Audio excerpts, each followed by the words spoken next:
Assalaamu calaykum waraxmatullahi wabarakaatu. Halkan waa Somali State News oo alaab uga baratin wararka iyo dhacdooyinka waqtiga ugu muhiimsan. Maantana waxaa barnaamijka diiradda noo saaran wuxuu yahay dhacdooyinka toddobaadka. Waxaan inteena bilaaban barnaamijka waxaan idinka codsanaynaa subscribe, share iyo comment inagu dhiirigeliya. Insha Allah barnaamijka inoo bilaabanaya kusoo dhawaada. Toddobaadka dowladaha Soomaaliya iyo Kenya ayaa toddobaadkan heshiis ku kala saxiixday magaalada Nairobi xarunta waddanka Kenya kadib markii labada madaxweyne ee Soomaaliya iyo Kenya ee Maxamed Cabdullaahi Farmaajo iyo Uhuru Kenyatta ay ku kulmeen magaaladaasi Nairobi. Labada madaxweyne ayaa isku raacay arrimo ay ka mid yihiin in heer caadi ah lagu soo celiyo xiriirka labada dal ee u xumaaday muranka xuduudda badda. Waxaa sidoo kale ay dhinacyadu sheegeen inay isku raaceen in Kenya ay ogolaatay in Soomaalida aadaysa dalkaasi ay fiisaha ka qaataan garoonka diyaaradaha ee magaalada Nairobi halka markii hore ay ka soo qaadan jireen magaalada Muqdisho gaar ahaan xarunta safaaradda Kenya ee magaalada Muqdisho. waxaana bilaabmi doona muddo toddobaad gudaheeda duulimaadyadii tooska ah ee Muqdisho iyo Nairobi. qaybaha dambe ee barnaamijka ayaan qodobkan oo faahfaahsan ku dhageysan doontaan oo aan ku qaadaa dhigi doonaa.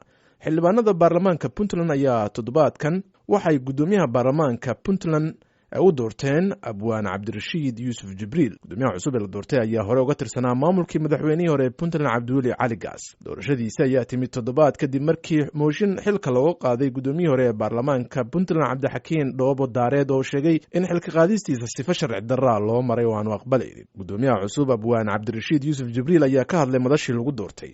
waa maalin ay ii suurto geli karto inaan soo taabto himilooyin badan oo aan higsaday. iftiin baa ay muuqda.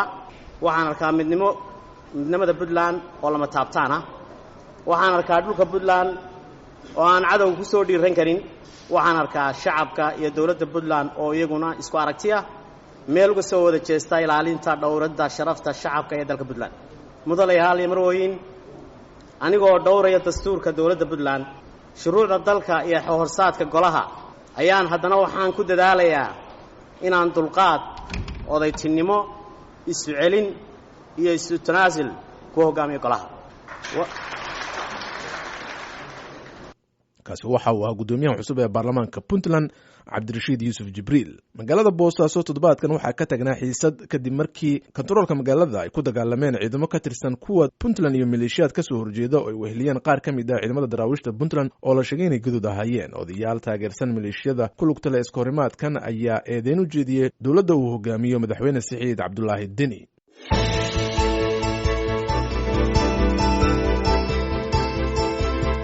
ururka ONLF ayaa toddobaadkan doortay gudoomiye cusub kadib doorasho ka dhacday magaalada Goday ee gobolka Soomaalida. Cabdiraxmaan Sheekh Mahdi oo muddo dheer soo ahaa xogayaha arrimaha dibadda ee ururkaasi ONLF ayaa noqday gudoomiyaha cusub ee ONLF waxaana uu ka guuleystay Axmed Yaasiin. doorashada oo ku dhacday qaab si qarsoodi ah ayaa waxaa Cabdiraxmaan Mahdi uu helay 340 cod halka Axmed Yaasiinna uu helay 247 cod.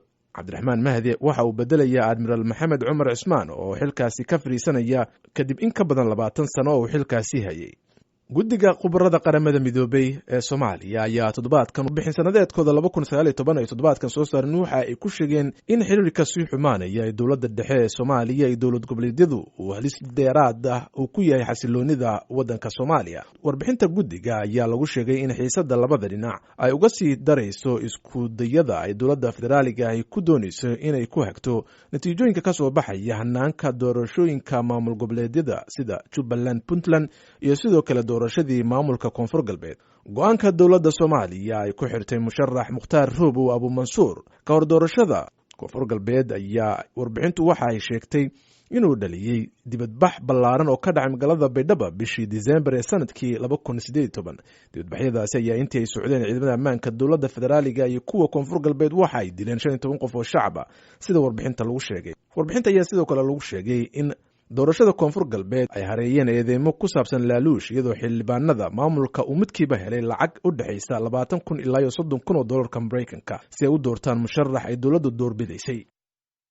waa tahay dhegeystayaal aynu ku soo laabano toddobaadkan madaxweynaha Soomaaliya Maxamed Cabdullaahi Farmaajo ayaa magaalada Nairobi waxa uu heshiis kula gaaray dhigiisa dalka Kenya Uhuru Kenyatta kadib markii labada madaxweyne ay kulan ku yeesheen magaalada Nairobi. waxyaabaha dhinacyadu ay ku heshiiyeen waxaa ka mid ah in dib loo soo celiyo xiriirkii diblomaasiyadeed ee Soomaaliya iyo Kenya oo xumaaday kadib markii Soomaaliya ay ku adkaysatay inaanay ka soo laabanaynin dacwadii badda ee maxkamadda ICJ ee horgeysay. labada hogaamiye ayaa si wadajir ah u sheegay in muwaadiniinta Soomaaliyeed ay fiisa dalka galka ka qaadan karaan garoomada magaalada nairobi iyo in dulimaadyadii tooska ee muqdisho iyo nairobi ay caadi u bilowdaan lana joojiyo dulimaadyadii wajeer mari jiray oo hadda iyo wixii ka dambeeyey muddo toddobaad gudaheeda. haddaba si aan arrimahan wax badan uga ogaano ayaan toddobaadkan waxaan khadka telefoonka kula xiriiray oo aan waraysi la yeeshay wasiirka arrimaha dibadda Soomaaliya Axmed Ciise Cawad oo magaalada Nairobi ee xarunta waddanka Kenya ku sugan.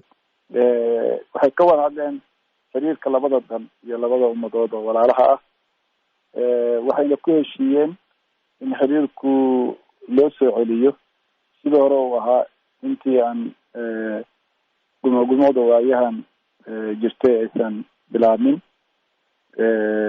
gaar ahaan muddo asbuuc gudaheeda diyaaradaha Soomaaliya ka imaanaya xamar ka imaanaya ay toos Nairobi u yimaadaan oo wajeer aysan soo marin, in dadka Soomaaliyeed sida uu dhigay madaxweyne Uhuru ay viisaha Nairobi aeroboortkeeda ay ka qaataan oo aysan safaaradaha soo marin. waxyaabahaas ugu waaweynaa iyo in labadu waxay aada u tilmaameen xiriirka labada dal ka dhexeeya soo jireenka ah, sida labada isu kaalmeeyeen. madaxweyneheena wuxuu u mahadnaqay dowladda xukuumadda Kenya iyo shacabka Kenya iyo madaxweynaha Kenya intaba sida Kenya ay uga qayb qaateen sugidda nabadgelyada iyo amniga Soomaalida. waxaana lagu heshiiyey in xiriirka labada dal oo walaalaha ahi uusan maaragtay safgarawaa marmar dhacaa inuusan wax u dhimin, uusan kala dilin dadka Soomaaliyeed iyo dadka Kenya. waa gartay Kenya dabcan waxbay tabanaysay oo go'aanada markay gaaraysay in diiradihii tooska la joojiyo, in maxaa la yiraahdaa fiisooyinka dalku galka ay heli jireen madaxda qaar ama dadka diblomaasiyiinta ee dowladda u shaqeeya, iyaduna ay hakisay oo ay tiri waa in laga qaata Muqdisho. waxa intuba ay ku andacoonayeen in Soomaaliya ay kala soo laabato dacwadii badda oo dad badanna hadda ay aad u hadalhayaan. marka maxaa lagu qanciyay Kenya oo ay Soomaaliya aqbashay?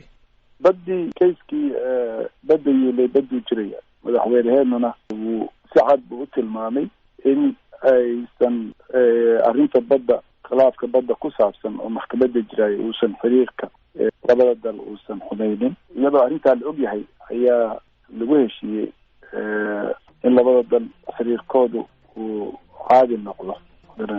kaasi waxa uu ahaa wasiirka arrimaha dibadda Soomaaliya Axmed Ciise Cawad. guud ahaan dhegeystayaal barnaamijka dhacdooyinka toddobaadka intaas ayaan kusoo gabagabeynayna tan iyo kulan dambe nabadgelyo.